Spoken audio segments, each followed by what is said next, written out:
Hi ನಮಸ್ಕಾರ ಎಲ್ರಿಗೂ. ನಾನು ನಿಮ್ಮ ತಿಪ್ಪಸ್ವಾಮಿ ಕನ್ನಡಿಗ ಮಾತಾಡ್ತಿದ್ದೇನೆ.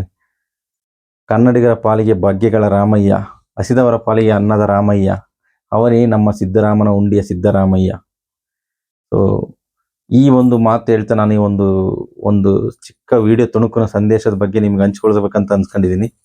ಸೊ ಈ ದಿನ ಏನಪ್ಪ ಈ ಒಂದು ವಿಡಿಯೋ ಮಾಡೋಕ್ಕೆ ಕಾರಣ ಏನಪ್ಪ ಅಂದರೆ, ನಿಮ್ಮೆಲ್ಲರ ನೆಚ್ಚಿನ ಮುಖ್ಯಮಂತ್ರಿಗಳಾಗಿರ್ತಕ್ಕಂಥ ಶ್ರೀಯುತ ಸಿದ್ದರಾಮಯ್ಯನವರು ಕರ್ನಾಟಕ ರಾಜ್ಯದ ಮುಖ್ಯಮಂತ್ರಿಯಾಗಿ 7 ವರ್ಷ 7 ತಿಂಗಳು 20 ದಿನಗಳ ಮುಕ್ತಾಯದ ಹಂತಕ್ಕೆ ಬಂದು ನಿಂತು, ನಾಳೆ ಅಂದರೆ ದಿನಾಂಕ ಜನವರಿ 6, 2026ಕ್ಕೆ ಕರ್ನಾಟಕ ರಾಜ್ಯದಲ್ಲಿ ಅತಿ ಹೆಚ್ಚು ಬಾರಿ ಆಡಳಿತ ಮಾಡಿರ್ತಕ್ಕಂಥ ಮೊದಲ ಮುಖ್ಯಮಂತ್ರಿಯಾಗಿ ಒಂದು ದಾಖಲೆಯನ್ನು, ಅರಸುವವರ ಹೆಸರಲ್ಲಿದ್ದಂಥ ದಾಖಲೆಯನ್ನು ಮುರಿತಾ ಇದ್ದಾರೆ.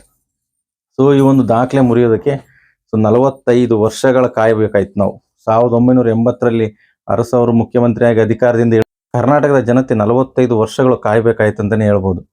ಏನಪ್ಪ ಅಂತಂದರೆ, ಎಷ್ಟೇ ಜನ ಕರ್ನಾಟಕದಲ್ಲಿ ಮುಖ್ಯಮಂತ್ರಿ ಆದ್ರೂ 5 ವರ್ಷ ಆಡಳಿತ ಒಂದೇ ಬಾರಿ ಕಂಪ್ಲೀಟ್ ಮಾಡಿರ್ತಕ್ಕಂಥವ್ರು ಎರಡೇ. ಒಂದು ದೇವರಾಜ ಅರಸು, ಎರಡನೇದು ಸಿದ್ದರಾಮಯ್ಯ. ಅಗೈನ್ ಮತ್ತೆ ದೇವರಾಜ ಅರಸು 2 ವರ್ಷ ಆಡಳಿತ ಮಾಡಿದ್ರು. ಈಗ ಮತ್ತೆ ಅಗೈನ್ ಸಿದ್ದರಾಮಯ್ಯನವರು ಮತ್ತೆ 2 ವರ್ಷ 7 ತಿಂಗಳು ಆಡಳಿತ ಮಾಡಿ ಕಂಪ್ಲೀಟ್ ಆಗಿ ಈಗ ಮುನ್ನುಗ್ತಾ ಇದ್ದಾರೆ. ಒಂದು ಕಾಂಗ್ರೆಸ್ ಪಕ್ಷಕ್ಕೆ 150 ವರ್ಷ ಇತಿಹಾಸ ಇರ್ತಕ್ಕಂಥ ಕಾಂಗ್ರೆಸ್ ಪಕ್ಷಕ್ಕೆ ಬಂದು 7 ವರ್ಷ ಆದಮೇಲೆ ಮುಖ್ಯಮಂತ್ರಿ ಆಗೋದು ಅಷ್ಟು ಸುಲಭವಾದ ಮಾತೇ ಅಲ್ಲ. 2006ರಲ್ಲಿ ಮಾನ್ಯ HD ದೇವೇಗೌಡರು ಜಾತ್ಯತೀತ ಜನತಾ ದಳದಿಂದ ಇವ್ರನ್ನ ಉಚ್ಚಾಟನೆ ಮಾಡಿದ ಮೇಲೆ ಇವ್ರು ಬಂದು ಮಾನ್ಯ ಆವಾಗಿನ ಕಾಂಗ್ರೆಸ್ ಅಧ್ಯಕ್ಷೆಯಾಗಿರ್ತಕ್ಕಂಥ ಸೋನಿಯಾ ಗಾಂಧೀಜಿ ಅವರು ಬಂದು ಇವ್ರನ್ನ ಪಕ್ಷಕ್ಕೆ ಬರಮಾಡಿಕೊಂಡು ಚಾಮುಂಡೇಶ್ವರಿ ಕ್ಷೇತ್ರದಲ್ಲಿ ಟಿಕೆಟ್ ಕೊಟ್ಟು ಶಿವಪ್ಪನವ್ರ ಪರವಾಗಿ ಏನು ಇಡೀ ಕರ್ನಾಟಕ ಸರ್ಕಾರ, ಆಗಿನ ಕರ್ನಾಟಕ ಸರ್ಕಾರ ಅಂದರೆ HD ಕುಮಾರಸ್ವಾಮಿ ಅವರು ಮತ್ತು ಉಪಮುಖ್ಯಮಂತ್ರಿಗಳಾಗಿರ್ತಕ್ಕಂಥ ಯಡಿಯೂರಪ್ಪನವರು ಇಡೀ ಸರ್ಕಾರನೇ ಚಾಮುಂಡೇಶ್ವರಿಯಲ್ಲಿ ಬೀಡ್ಬಿಟ್ರು ಸಿದ್ದರಾಮಯ್ಯನವ್ರು ಸೋಲ್ಸೋಕ್ಕಾಗಲಿಲ್ಲ.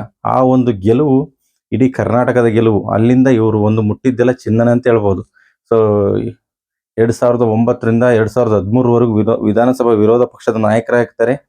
13ರಲ್ಲಿ ಕರ್ನಾಟಕದ ವಿಧಾನಸಭೆ ಮುಖ್ಯಮಂತ್ರಿಯಾಗಿ, ವಿಧಾನಸಭಾ ಶಾಸಕರಾಗಿ ಆಯ್ಕೆಯಾಗಿ 2013ರಿಂದ 2018ರವರೆಗೆ ಒಂದು ಅತ್ಯುತ್ತಮವಾದ ಆಡಳಿತ ಕರ್ನಾಟಕದಲ್ಲಿ ಕೊಟ್ಟರು ಅಂತಲೇ ಹೇಳ್ಬೋದು. ಅದಾದಮೇಲೆ ಅಗೈನ್ ಅವರು 2019ರಿಂದ 2023ವರೆಗೆ ವಿಧಾನಸಭೆ ವಿರೋಧ ಪಕ್ಷದ ನಾಯಕರಾಗ್ತಾರೆ. ಅಗೈನ್ 2023ರಲ್ಲಿ ಮತ್ತೆ ಕರ್ನಾಟಕ ರಾಜ್ಯದ ಮುಖ್ಯಮಂತ್ರಿಯಾಗಿ ಆಯ್ಕೆ ಆಗ್ತಾರೆ.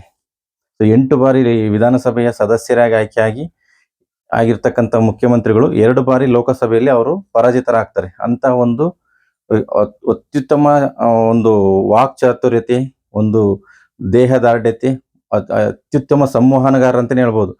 ವಿಧಾನಸಭೆಯಲ್ಲಿ ಮಾನ್ಯ ಜನಾರ್ದನ್ ರೆಡ್ಡಿ ಅವರ ಆಪೋಸಿಟ್ ತೊಡೆ ತಟ್ಟಿ, ಕಂಪ್ಲಿ ಆಗಿನ MLA ಆಗಿರ್ತಕ್ಕಂಥ ಸುರೇಶ್ ಬಾಬು ಅವರು ಆಪೋಸಿಟ್ ತೊಡೆ ತಟ್ಟಿ ಬೆಂಗಳೂರಿಂದ ಬಳ್ಳಾರಿವರೆಗೆ ಪಾದಯಾತ್ರೆ ಮಾಡ್ಕೊಂಬಂದು ಕಾಂಗ್ರೆಸ್ ಪಕ್ಷ ಅಧಿಕಾರಕ್ಕೆ 2013ರಲ್ಲಿ ಬರೋಕ್ಕೆ ಕಾರಣ ಯಾರಪ್ಪ ಅಂತಂದರೆ ಮಾನ್ಯ ಸಿದ್ದರಾಮಯ್ಯನವರು ಅಂತಲೇ ಹೇಳ್ಬೋದು. 2004ರಲ್ಲಿ SM ಕೃಷ್ಣ ಅವರು ಸರ್ಕಾರ ಹೋದ್ಮೇಲೆ ಜನತಾದಳ ಮತ್ತು ಕರ್ನಾಟಕ ಕಾಂಗ್ರೆಸ್ ಪಕ್ಷ ಮತ್ತು ಜನತಾದಳ, ರಾಷ್ಟ್ರೀಯ ಕಾಂಗ್ರೆಸ್ ಪಕ್ಷ ಮತ್ತು ಜನತಾದಳ ಒಂದಾಗಿ ಸಿದ್ದರಾಮಯ್ಯನವರು ಮುಖ್ಯಮಂತ್ರಿ ಆಗಬೇಕಾಗಿತ್ತು. ಆದರೆ ದೇವೇಗೌಡವರ ಒಂದು ಕೃಪಕಟಾಕ್ಷ ಧರ್ಮಸಿಂಗ್ ಅವ್ರ ಮೇಲೆ ಇತ್ತು. ಯಾಕಂದರೆ ಧರ್ಮಸಿಂಗ್ ಅವರು ಅಂದರೆ ಅವರ ಒಂದು ಜನಾಂಗ ಕಡಿಮೆ ಇದೆ, ಅವ್ರನ್ನ ಯಾವಾಗ ಬೇಕಾದ್ರೂ ಅಧಿಕಾರದಿಂದ ಕೆಳಗಿಳಿಸ್ಬೋದು. ಅದೇ ರೀತಿಯಾಗಿ ಸಿದ್ದರಾಮಯ್ಯನವ್ರಿಗೆ ಕೊಟ್ಟರೆ ಇವರು ಒಂದು ಬಲಾಢ್ಯರಾಗಿ ಬೆಳೀತಾರೆ. ಮುಂದೆ ನನ್ನ ಫ್ಯೂಚರ್, ನನ್ನ ಮಕ್ಕಳಿಗೆ ಜಾತ್ಯತೀತ ಜನತಾದಳದಲ್ಲಿ ಅವಕಾಶ ಸಿಗಲ್ಲ ಅಂತಕ್ಕಂಥ ಒಂದು ಕಾರಣದಿಂದ ಅವರು ಧರ್ಮಸಿಂಗ್ರವ್ರು ಮುಖ್ಯಮಂತ್ರಿ ಮಾಡ್ತಾರೆ, ಸಿದ್ದರಾಮಯ್ಯನ ಉಪಮುಖ್ಯಮಂತ್ರಿ ಮಾಡ್ತಾರೆ. ಅಗೈನ್ ಹೋಗ್ತಾ ಸಿದ್ದರಾಮಯ್ಯನ ಉಪಮುಖ್ಯಮಂತ್ರಿ ಸ್ಥಾನದಿಂದ ಇಳಿಸಿ MP ಪ್ರಕಾಶ್ ಅವ್ರನ್ನ ಮಾಡ್ತಾರೆ.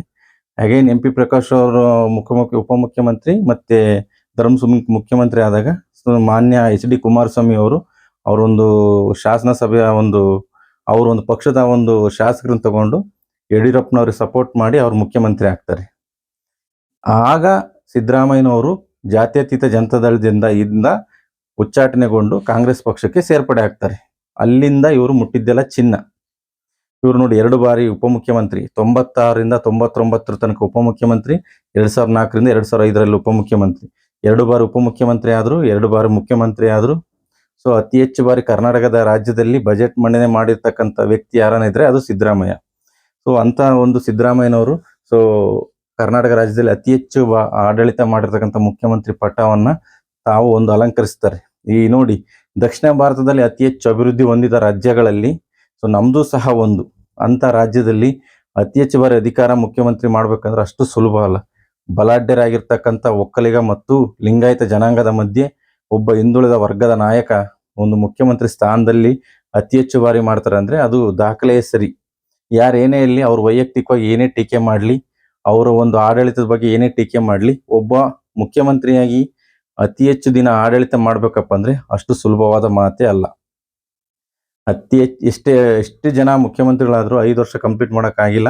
ಯಾರಾದರೂ ಒಬ್ರು ಕಾಲು ಎಳಿತಾರೆ, ಅವ್ರ ಪಕ್ಷದವರೇ ಕಾಲು ಎಳಿಬೋದು, ವಿರೋಧ ಪಕ್ಷದವ್ರು ಕಾಲು ಎಳಿಬೋದು, ಏನಾದರೂ ಒಂದು ಹಗರಣ ಬರ್ಬೋದು, ಎಷ್ಟೇ ಇದೇನಾಗ್ಬೋದು. ಆದ್ರೂ 2013-18ರಲ್ಲಿ ಇಡೀ ಭಾರತ ದೇಶದಲ್ಲಿ ನಮೋ ಅಲೆ ಇದ್ರೂ ಕರ್ನಾಟಕದಲ್ಲಿ ಸಿದ್ದರಾಮಯ್ಯನ ಅಲೆ ಇತ್ತಂತಲೇ ಹೇಳ್ಬೋದು. ಅಂತಹ ಒಂದು ಬಲಾಢ್ಯವಾಗಿರ್ತಕ್ಕಂಥ ದಕ್ಷಿಣ ಭಾರತದ ಕಾಂಗ್ರೆಸ್ ನಾಯಕ ಯಾರಾದರೂ ಇದ್ರೆ ಅದು ಮಾನ್ಯ ಸಿದ್ದರಾಮಯ್ಯನವರು. 1947 ಆಗಸ್ಟ್ 4ನೇ ತಾರೀಕಂದು ಸೊ ಇವರು ಮೈಸೂರು ಜಿಲ್ಲೆಯ ಟಿ ನರಸೀಪುರ ತಾಲೂಕಿನ ವರುಣ ಹೋಬಳಿಯಲ್ಲಿ ಸಿದ್ದರಾಮೇಗೌಡ ಹಾಗೂ ಬೋರಮ್ಮ ದಂಪತಿಯ 4ನೇ ಪುತ್ರನಾಗಿ ಒಂದು ಈ ಭೂಮಿಗೆ ಬರ್ತಾರೆ. ಅಲ್ಲಿಂದ ಇವರ ಒಂದು ಪಯಣ ಪ್ರಾರಂಭ ಆಗಿ BSc ಪದವೀಧರಾಗಿರ್ತಕ್ಕಂಥ ಈ ಒಂದು ಮಾನ್ಯ ಸಿದ್ದರಾಮಯ್ಯನವರು ನೋಡಿ, ಓದಿದ್ದು BSc ಟೆಕ್ನಿಕಲಿ ಕೋರ್ಸ್ ಓದಿ ಅವರು ಇಂಜಿನಿಯರಿಂಗು ಅಥವಾ ಬೇರೆ ಯಾವುದನ್ನ ಕೋರ್ಸ್ಗೆ ಹೋಗ್ಬೋದಾಗಿತ್ತು. ಆದರೆ ಅವ್ರ ಕೈಲಿ ನೆಕ್ಸ್ಟ್ ಅವ್ರ ತಂದೆ ಕೈಲಿ ಓದ್ಸಕ್ಕೆ ಆಗದಿರೋಂಥ ಸಂದರ್ಭದಲ್ಲಿ ಅವರು ವಕೀಲಿ ವೃತ್ತಿನ ಪ್ರಾರಂಭ ಮಾಡ್ತಾರೆ. ಅಂದರೆ ಮೀನ್ಸ್ LLB ಮಾಡ್ತಾರೆ.